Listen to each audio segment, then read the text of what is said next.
किसी ने बड़े कमाल की बात कही है कि आपका कद चाहे जितना लंबा हो, आप आने वाले कल को कभी देख नहीं सकते। नमस्ते दोस्तों, मैं हूं आरजे कार्तिक। एक छोटी सी कहानी सुनाता हूं। एक बार भगवान विष्णु जी अपनी सवारी गरुड़ पर सवार होकर के कैलाश पर्वत पहुंचे भगवान शिव जी से मिलने के लिए। गरुड़ जी जो इतना तेज उड़ते थे, उनकी रफ्तार का कोई मुकाबला नहीं था। कैलाश पर्वत पहुंच गए। भगवान विष्णु जी भगवान शिव जी से मिलने के लिए अंदर चले गए और गरुड़ जी जो थे वो वहां कैलाश पर्वत की जो खूबसूरती थी उसे निहारने लगे। वो जो प्राकृतिक दृश्य था उसने उन्हें सम्मोहित कर लिया था।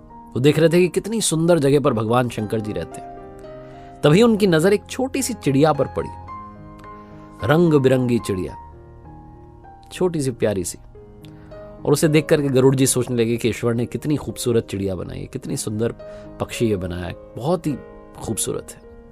उसे निहार ही रहे थे कि तभी वहां कैलाश पर्वत पर यमदेव आ गए, यमराज आ गए। उन्हें प्रणाम किया गरुड़ जी ने। यमदेव जो थे उन्होंने आशीर्वाद दिया। उसके बाद यमदेव जो थे वो उस चिड़िया को आश्चर्य से देखने लगे और देखते देखते वो अंदर चले गए। वो जो बैठक थी जिसमें आए थे वो चले गए। भगवान शिव जी से मिलने वो भी आए थे।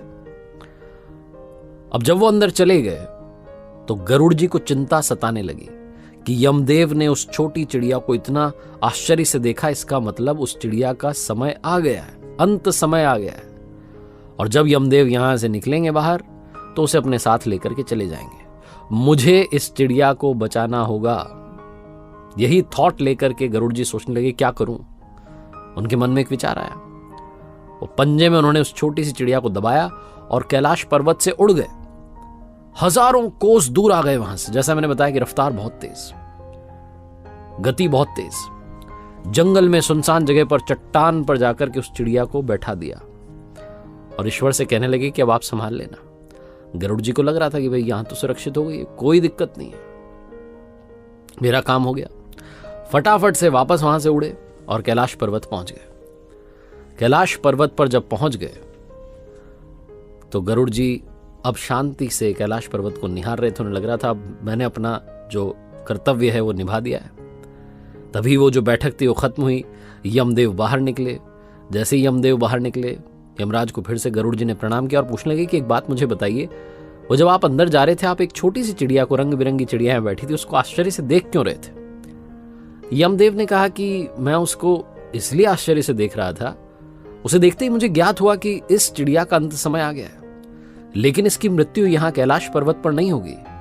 इसकी मृत्यु यहां से हजारों कोस दूर सुनसान जंगल में एक चट्टान पर जब ये बैठी होगी तो एक सांप इसे खा जाएगा, इसकी मृत्यु वहां होगी। मैं जब अंदर जा रहा था तो ये सोच रहा था कि ये चिड़िया यहां से हजारों कोस दूर कैसे पहुंच जाएगी इतने से कम समय में। इसका समय तो आ चुका है और अब ये चिड़िया नहीं दिख रही है, इसका मतलब गरुड़, उस चिड़िया की निश्चित ही मृत्यु हो चुकी होगी। ऐसा बोलकर के यमराज वहां से चले गए और गरुड़ जी सोचने लगे कि मैंने क्या कर दिया।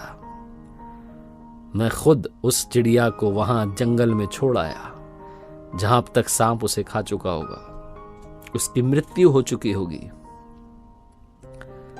यह कहानी बस ये समझाती है और सिखाती है कि मृत्यु को कोई टाल नहीं सकता। अगले पल का किसी को पता नहीं है। हम बहुत सारे सालों की, आगे आने वाले सालों की प्लानिंग करते हैं, लेकिन हमें अगले पल का पता नहीं कि अगले सेकंड में क्या होगा। तो जैसा मैंने शुरू में बोला कि आपका कद चाहे जितना लंबा हो, आप आने वाले कल को नहीं देख सकते, उसका पता नहीं लगा सकते। कहने का मतलब सिर्फ यह है कि आज में जीना शुरू कीजिए। जो है आज में है, इसी लम्हे में जिंदगी को अभी जीना शुरू कीजिए। अच्छे अच्छे लम्हों को अपनी जिंदगी में लाना शुरू कीजिए। अच्छा काम करना शुरू कीजिए ताकि आने वाला कल भी शायद अच्छा ही रहे। एक बार फिर से आपसे कहना चाहता हूं, जो अक्सर कहता हूं, ऊपर वाले के आशीर्वाद के साथ, अपनी सच्ची मेहनत के साथ और अपनों के प्यार के साथ कर दिखाओ कुछ ऐसा कि दुनिया करना चाहे आपके जैसा। याद रखिए, हर सोमवार सुबह 9:30 बजे मेरे साथ देखिए एक नई कहानी और हर शुक्रवार सुबह 9:30 बजे मेरे साथ देखिए लर्निंग सीरीज का एक नया वीडियो।